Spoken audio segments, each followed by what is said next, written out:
Okay, hi, my name is Hannah, and today I'm going to be talking about my problem, which is the Israel and Gaza war, and the solution is how we can help as U.S. citizens. So, in an article titled "Our World Data," in 2023 there were 61 million people that died, and in Gaza now there are over 33,000 people that have died so far between the two sides. So today I'll be talking about the history of the war and what can we do as citizens to help, U.S. citizens to help. So this feud between Israel and Palestine has been going on since the 1940s. In an article titled Israel-Gaza War, History of the Conflict Explained, basically when the British ruled over Palestine, it was the community that made up Palestine was Israel, Jewish people, and Palestinians. Tension grew between the two groups because they both had the belief that the Palestinian land was their ancestors' kind of like home, and they basically own that land. And since both of these groups thought the same thing, of course tension grew and fights started to happen because they thought one belief. A few years later, Jews were given the title of that Palestine was their national home, which upset the Arab Palestinians because of course they believed something totally different. They thought that that was their national home, so of course the conflict continued. In 1967 there was another war which kind of put a lot of Palestinians under control, which was when Hamas was in charge of Gaza Strip. And basically what the Gaza Strip is that it was kind of where Palestinians were pushed to a certain area, like the Arab Palestinians. They were pushed to one area and they're under the control of Hamas, which is basically this terrorist group, but also a militant group where they kind of control what the women do, what women wear, what the people do, what they eat, like where they go and stuff like that.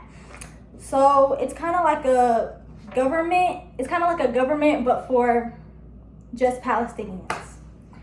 October 7th, 2023, according to Vox.com, Hamas took more than 240 hostages and killed more than 1,400 people. So October 7th, 2023 was kind of the start of the entire war. And they invaded Palestine and killed these people kind of a way to assert their dominance inside of Palestine.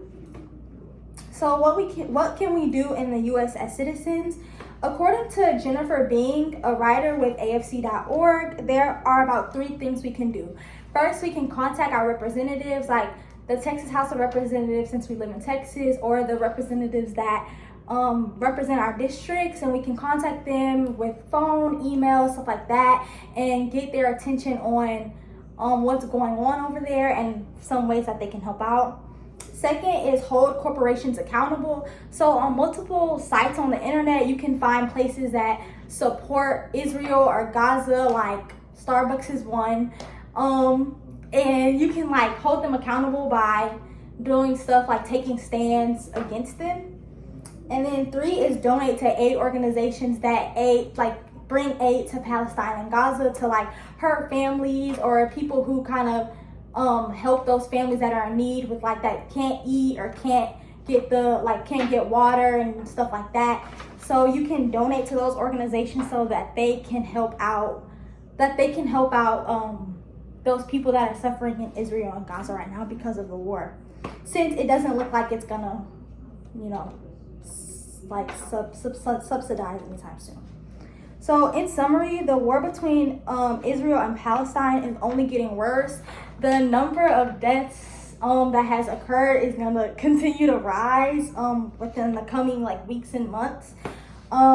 Their history is very long and hasn't changed, and doesn't look like it's going to continue to change within the next maybe few years, unless we call to action for a ceasefire, which you could do by contacting your representatives.